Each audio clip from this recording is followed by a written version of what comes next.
Corporate दुनिया के आज के अंक में हम बात करेंगे महंगाई में आई थोड़ी कमी के कारणों और आंध्र प्रदेश के 1 लाख करोड़ डॉलर जुटाने के एम्बिशियस प्लान की।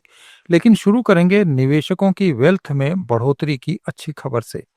भारत में इस हफ्ते इन्वेस्टर्स की वेल्थ में बढ़ोतरी देखने को मिली, क्योंकि बीएसई में लिस्टेड कंपनियों का कुल मार्केट कैप बढ़कर 4 करोड़ 73 लाख 99 हजार 689 रुपए हो गया, जबकि पिछले शुक्रवार को ये 4 करोड़ 66 लाख 99 हजार 655 करोड़ रुपए था। यानी निवेशकों की कुल संपत्ति में इस हफ्ते 7 करोड़ 14 लाख रुपए की बढ़त हुई। हफ्ते के आखिरी दिन भारतीय शेयर बाजार बढ़त के साथ बंद हुए, जिसमें फार्मा शेयर्स की मजबूती ने अहम भूमिका निभाई। ये तेजी अमेरिका में सरकार के दोबारा खुलने से आर्थिक स्थिति स्पष्ट होने की उम्मीदों, घरेलू कंपनियों के बेहतर क्वार्टर नतीजों और बिहार चुनाव परिणाम से निवेशकों के बढ़े हुए भरोसे के कारण आई। निफ्टी 50 इंडेक्स 0.12% बढ़कर 25,910.05 पर बंद हुआ, जबकि सेंसेक्स 0.1 चढ़कर 84,562.78 तक पहुंच गया। दोनों इंडेक्स ने मिलकर इस हफ्ते करीब 1.6% की वीकली बढ़त दर्ज की। सभी 16 प्रमुख सेक्टर्स में भी बढ़त देखने को मिली, जबकि स्मॉल कैप और मिड कैप इंडेक्स 1% और 1.5% ऊपर रहे। आईटी सेक्टर ने इस हफ्ते 3.4% की बढ़त दिखाई। हालांकि कल फेडरल रिजर्व अधिकारियों की सख्त टिप्पणियों के चलते इसमें 1% से ज्यादा की गिरावट आई, जिससे ब्याज दरों में कटौती की उम्मीदें कमजोर हो गईं। उधर फार्मा शेयर्स ने पूरे हफ्ते में 2.9% की मजबूती दर्ज की, जिसमें बायोकॉन जैसी कंपनियों के पॉजिटिव नतीजों का काफी योगदान रहा। इस हफ्ते एशियन पेंट्स के शेयर्स में सबसे ज्यादा हलचल दिखी, जो 11.2% उछल गए। कंपनी को सितंबर के क्वार्टर में डेकोरेटिव पेंट सेगमेंट में मजबूत वॉल्यूम ग्रोथ मिलने से उसका मुनाफा 43% बढ़ गया, जिसका सीधा असर शेयर्स पर पड़ा। वहीं अडानी एंटरप्राइजेज के शेयर्स 6.2% चढ़ गए, क्योंकि कंपनी ने 24,930 करोड़ रुपए के राइट्स इशू का ऐलान किया है। दूसरी ओर ट्रेंट लिमिटेड के शेयर्स में इस हफ्ते 5.1% की गिरावट आई, क्योंकि कंपनी ने 2021 के बाद अपनी सबसे धीमी रेवेन्यू ग्रोथ दर्ज की, जिससे इन्वेस्टर्स में निराशा देखी गई।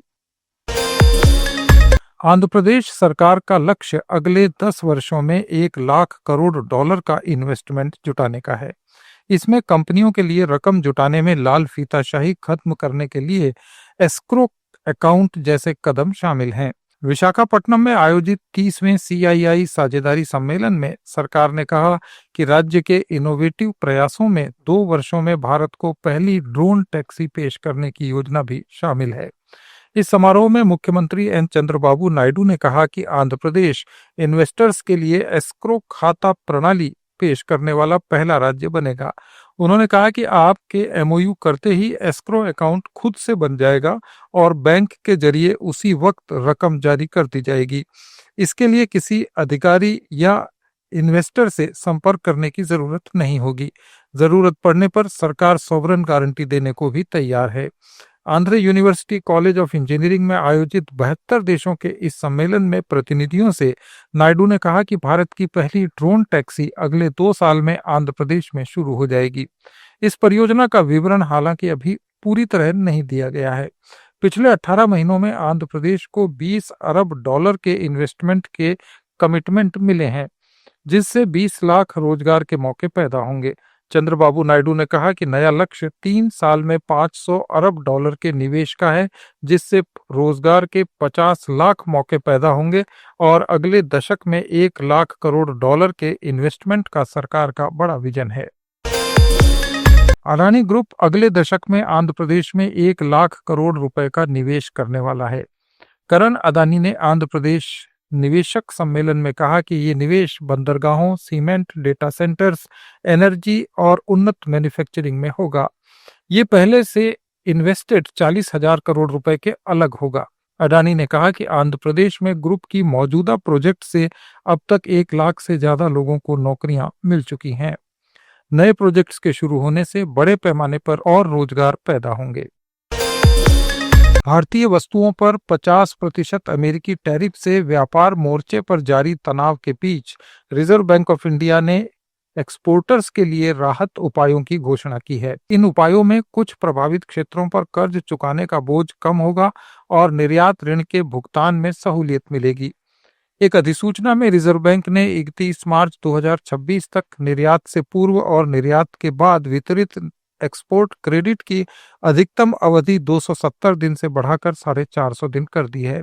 रिजर्व बैंक ने ऋणदाताओं को ये इजाजत भी दी है कि वे 31 अगस्त 2025 या उससे पहले के मामलों में एक्सपोर्टर्स द्वारा ली गई पैकिंग क्रेडिट सुविधाओं को खत्म कर सकते हैं जहां माल को भेजना संभव नहीं हो सका। इसके लिए उन्हें किसी भी वैध वैकल्पिक स्रोत से भुगतान करना होगा जिसमें ऐसे माल की घरेलू बिक्री से प्राप्त आय या किसी अन्य एक्सपोर्ट ऑर्डर से प्राप्त आय के साथ कॉन्ट्रैक्ट का प्रतिस्थापन शामिल है। वाणिज्य और उद्योग मंत्रालय के नए डेटा के अनुसार अक्टूबर के महीने में थोक महंगाई दर WPI इन्फ्लेशन -1.21% हो गई, जबकि सितंबर में ये 0.13% थी। इसका मतलब ये है कि कई चीजें पिछले महीने के मुकाबले सस्ती हुई। ये गिरावट इसलिए हुई क्योंकि खाने पीने की चीजें, कच्चा तेल, गैस, बिजली, मिनरल ऑयल और धातु जैसी जरूरी चीजों की कीमतें कम हुई हैं। खुदरा यानी आम लोगों की जेब पर पड़ने वाली महंगाई भी अक्टूबर में काफी कम हो गई। सांख्यिकी मंत्रालय के ताजा आंकड़ों के मुताबिक अक्टूबर में खुदरा महंगाई दर 0.25% रह गई, जो सितंबर में 1.54% थी। ये गिरावट अब तक की CPI सीरीज में सबसे कम महंगाई बताई जा रही है। महंगाई कम होने का सबसे बड़ा कारण खाने पीने की चीजों के दाम में बड़ी कमी है। अक्टूबर में महंगाई कम होने की बड़ी वजह यह भी रही कि खाने पीने की कई चीजें रिकॉर्ड स्तर पर सस्ती हुईं। इसके साथ ही सरकार ने हाल ही में कई चीजों पर GST कम किया, जिसका असर भी कीमतों पर दिखा और चीजें सस्ती हुईं। अगस्त में 10 महीनों के बाद महंगाई थोड़ी बढ़ गई थी, लेकिन सितंबर में ये कम हुई और अक्टूबर में तेजी से नीचे आई। सोने और चांदी की कीमतों में इस हफ्ते भारी गिरावट देखने को मिली है। घरेलू बाजार में कल सोना करीब 5,000 रुपए प्रति 10 ग्राम तक सस्ता हुआ और दिन के निचले स्तर पर 1,21,895 रुपए पर आया, जबकि चांदी की कीमतों में करीब 8,700 रुपए प्रति किलोग्राम की गिरावट हुई और ये 1,53,729 रुपए तक उतर गई। इस गिरावट के पीछे फेडरल रिजर्व की ब्याज दरों में कटौती को लेकर अनिश्चितता, डॉलर की मजबूती और अमेरिका में सरकारी एजेंसियों की बंदी से पैदा आर्थिक आंकड़ों की कमी प्रमुख कारण रहे।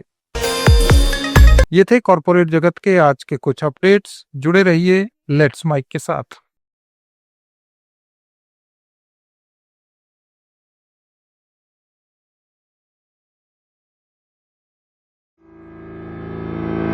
It's time for news. It's time for more than radio. Presenting the first radio news app, Let's Mic. Let's Mic, a news-based app on your phone where you get to watch and listen news, talk shows, interviews, radio show podcasts. On Let's Mic, you get all relevant information of TV, print, radio, podcast and digital. Let's Mic talks about every segment of life.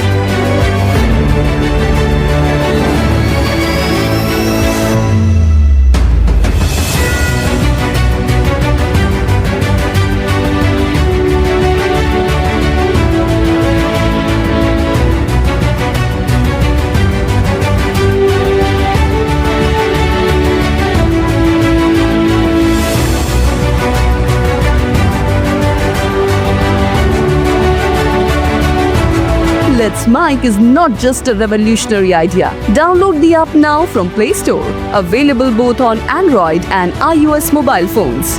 Follow us on YouTube, Instagram, Twitter, LinkedIn, Facebook, Telegram, WhatsApp, Snapchat. Let's talk, let's connect, and let's Mic. It's time for news. It's time for more than radio. Presenting the first radio news app, Let's Mic. Let's Mic, a news-based app on your phone where you get to watch and listen news, talk shows, interviews, radio show podcasts. On Let's Mic, you get all relevant information of TV, print, radio, podcast and digital. Let's